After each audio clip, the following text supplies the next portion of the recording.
August 26th, 2026. I'm finding my breakfast. Where are all the blueberries? Oh my goodness. One blueberry. Seriously? The quietude is deafening. Doing some research. Google Earth. Most people don't even realize the geography here. How close we are to our neighbor. There's Alaska, Russia. I wasn't that far from home, actually. Very close. I had to go all the way around the world, though. You could put a highway underneath the water all the way to Russia. What is that, all of 50 miles or something like this? Is Elon Musk floating an idea to connect Alaska with Russia with an undersea tunnel? Yes, the idea was not originally floated by Elon Musk himself. It was proposed by Kirill Dmitriev, senior economic envoy for Vladimir Putin. So it specifically invited Musk's The Boring Company to participate. What is being proposed? Blah, blah, blah, blah, blah. Oh, Putin-Trump tunnel. Well, if it's got Trump's name on it, maybe they'll do it. I sure hope the next governor of Alaska starts pushing things like this to bring about world peace. Because there is no way to have Russia as our enemies. We have so much in common. So Russia is not all that far away from where I live. Most people don't. Oh, Kroschel Wildlife Center. Across the snow-capped peaks, we're looking for my home. Right there. Google Earth says that I'm temporarily closed. Really? I'm temporarily closed. The only way I'd open again is if I brought in Russian animals on loan from Russia as a peacemaking deal. I don't know if the Alaska Department of Fish and Game would ever have such an imagination like that. And then I think back at my own wolves. There's Ashina and Maluna when they were little pups. My son Garrett. And of course, Maluna is now killed. This is what the Alaska Department wants. Dead wolverines. Skulls. Dead. Dead. Just have dead ones. Dead. Dead. As long as it's dead. They leave that behind. Dead. But not alive. Stops on the tour. Raven's toy. Dead. Anything dead is really a good idea with Fish and Game. Death. Dead. Dead. Dead. Everything dead. They left all the dead stuff.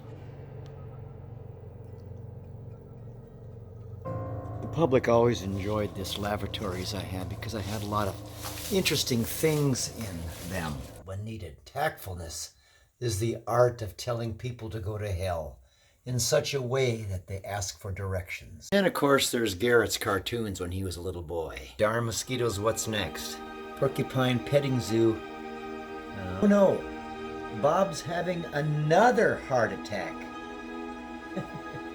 Guy squaring off with a guy with a knife. It's a heart.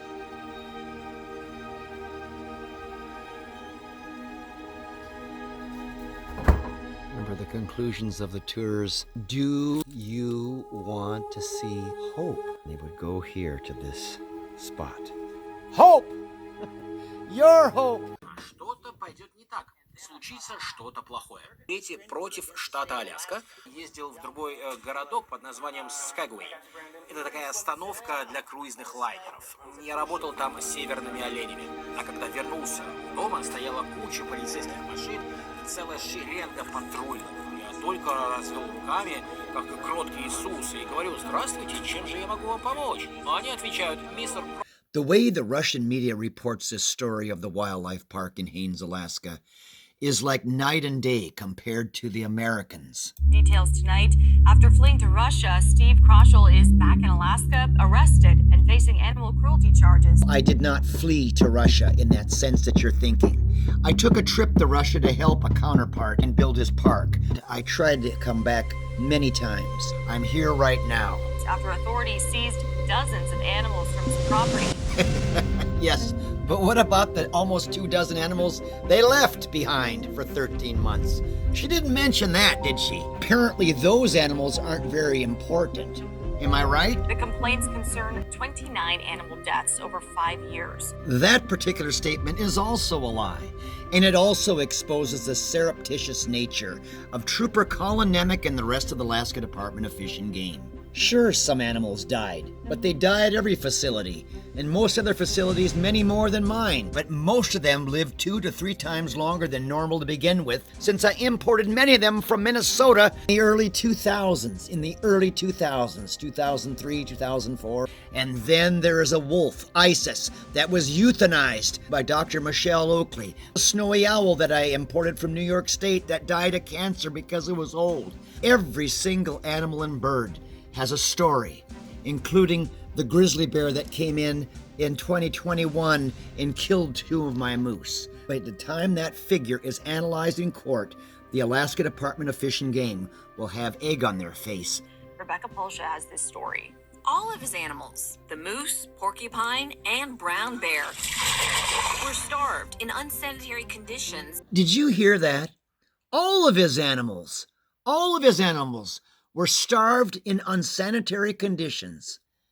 That is super. A wonderful guy just the other day posted these photos from a trip he took here. North of 8,000 photos. Do these animals look like they're starving to death? Do they look like they're starving? Do they look like they're starving? Do they really? Come on now. The Alaska Department of Fish and Game has so many fictional stories going now that they can't keep them all straight. Let's look at video 76. In the state's discovery, Dr. Kimberly Beckman, the veterinarian from hell, I allege, claims that my bear was fat instead of starving. That she was morbidly obese. Ah, Kitty!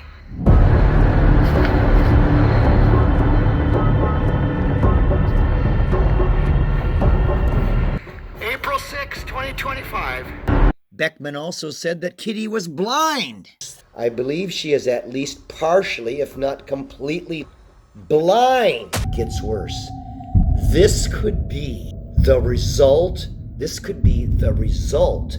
of spending virtually her entire life, including her growth stages, in a darkened space.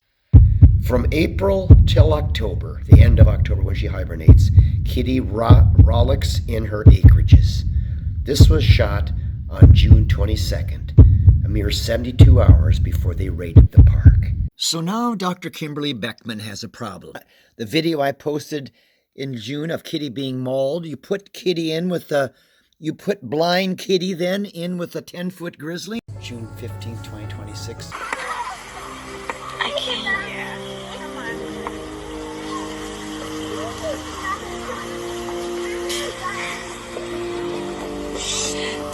And didn't have veterinarian care according to charging documents. You can't even have a USDA license if you don't have a veterinary care plan. I have all that. Here's an affidavit from my veterinarian, Dr. Kathleen Doty. An affidavit. I have been working with Steve Kroschel since 2019. You know what's really creepy is that who doesn't have a veterinary care plan and who is cruel to animals, and it's on record, is the Alaska Department of Fish and Game's facility, Palmer, Alaska. I remember looking at this when I was still in Russia at the restaurant. Remember this? Of course, we don't want to forget these inspection reports with the Alaska Department of Fish and Game, Matanuska Experiment Farm in Palmer. Don't forget this. There was not, you see that? There was not a written program of veterinary care in place. The facility needs to have a written program of veterinary care to ensure the animals are provided timely and appropriate veterinary care in addition to regularly scheduled visits. August 5th, 2023. But then it gets even worse for the Alaska Department of Fish and Game. Institutional Animal Care and Use Committee. No alternative search had been conducted and documented in this protocol. Procedures involving more than momentary pain and distress should include the consideration of alternatives by the principal investigator in order to adequately review the activities involving animals. The IACUC should ensure the principal investigator has considered alternatives to procedures that may involve more than momentary pain and distress. So who is willingly inflicting pain and suffering on an animal? It's the Alaska Department of Fish and Game. Correct from this day forward. And the inspector that did this up in Palmer was not Dr. Ann Goplin, who I allege is working with the Alaska Department of Fish and Game. It was Don Barksdale, veterinary medical officer at the USDA on the 14th of January, 2021. Well, anyway, getting back to this lady and her report from Anchorage the other day, talking about all the things that I've done wrong here and what the Alaska Department of Fish and Game is charging me with. Charging documents detail a pattern of neglect dating back more than a decade. There wasn't enough food. Animals starved to death. What is this? Kroschel was using hot tub pool treatment chemicals as sanitizing. Let's go to video 70. Oh, and then another one was chlorine dioxide. They don't even know what chlorine dioxide is. So this is where that chlorine dioxide comes into play to keep that algae down? Mm-hmm. Yeah. Have you heard of that before, doctor? You've told me about it in the past. But has anybody else heard that? I mean, the other doctor? No? Never heard of it? DA inspectors and the Alaska Department of Fish and Game know nothing about chlorine dioxide. Maybe they should start by reading a book friend Mike Adams at brighteon.com. Here we go. Chlorine Dioxide Compendium. History, Science, and the Suppressed Truth of MMS. A complete guide to safe preparation and proven uses in the battle for recognition. Government and institutional recognition. Apparently the USDA inspectors and the Department of Fish and Game hasn't recognized it. And it goes on and on and on. The next step is court. Rebecca Palsha, Alaska's news source. Remember the other day, I had this little scene of the little boy on the reindeer bull out here? Well, there's a guy there in the background. There's this guy right here. You know who that is? He's a guy I've worked with for many years. He's a former state Alaska wildlife trooper for over 2 decades. You can't make this up. He sees so many things wrong with this, even the way they arrested me. He saw even the way they handcuffed me at the airport. Why would they cuff me from behind instead of front cuffed? I have no criminal history. I reached out and even wanted to shake his hand when I came into the airport. I could recognize. Did you guys call the police? Yes? Oh, okay. Were you here anyway? Well, we expected you to be. Everything about this is crazy.